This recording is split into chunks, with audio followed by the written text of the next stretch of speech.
దేవుని పరిశుద్ధ గణనామానికి మహిమ కలుగుగాక. ప్రియమైనటువంటి వారులారా, ఒక అత్యున్నతమైనటువంటి సంగతిని నేను మీతో పంచుకోవాలని ఆశపడుతున్నాను.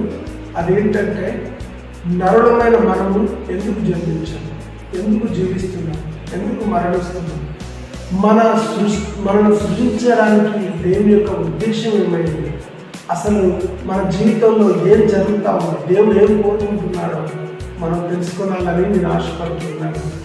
మొట్టమొదటిగా దేవుని వాక్యం ఇలా రాయబడింది.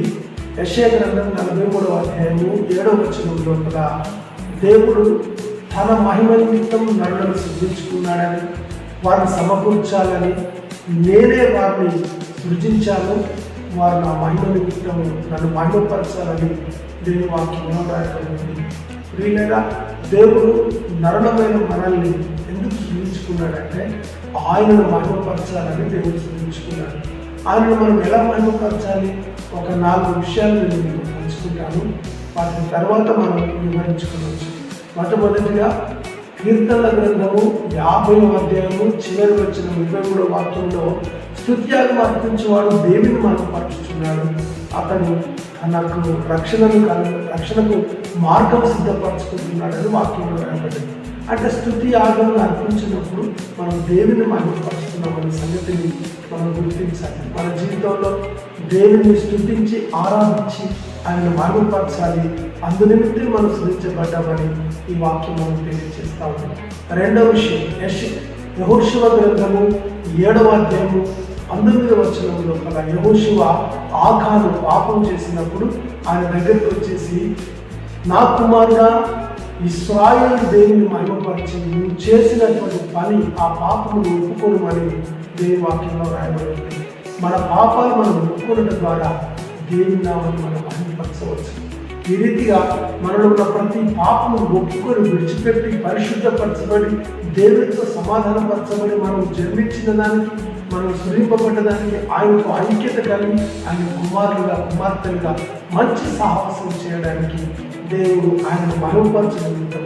మనం ప్రతి పాపాన్ని ఒప్పుకొని విడిచిపెట్టాలని దేవుని వాక్యంలో మనం చూస్తున్నాం.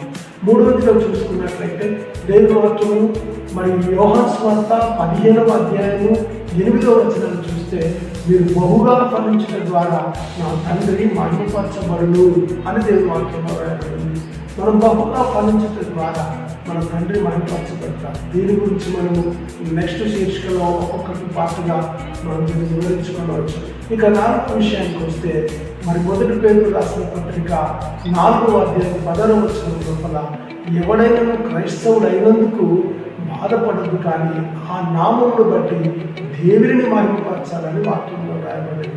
కాబట్టి మనం దేవుని అందరి విశ్వాసం ఉంచడం ద్వారా, ఆయనను స్తుతించడం ద్వారా, పాపాలు ఒప్పుకోవడం ద్వారా, బహుగా ఫలించడం ద్వారా ఆయనను మహిమపరిచి మనల్ని సృజించిన సృష్టికర్త యొక్క ఇష్టాన్ని, ఆయన కోరికను, ఆయన సృజించిన దానికి, ఆయన ఆశించిన ఫలితాన్ని మనం ఆయనకు మనం సమర్పించుకొని మనము ఆయనను ఘనపరిచినట్లయితే ఆయన మనకు నిత్యము తోడైండి అద్భుతమైన కార్యాలను నా జీవితంలో జరిగించి మనల్ని దీవించి కృప చూపుటకు శక్తిమంతుడు, ప్రతి కార్యములందు ఆయన మనకు సఫలం చేసి మనం ఆశీర్వదిస్తాడు. దేవుడి శ్రేష్టమైన మంచి మాటలు మన వెనుకల్లో ఆశీర్వదించి తనకు చెప్పుగాక. ఆమేన్.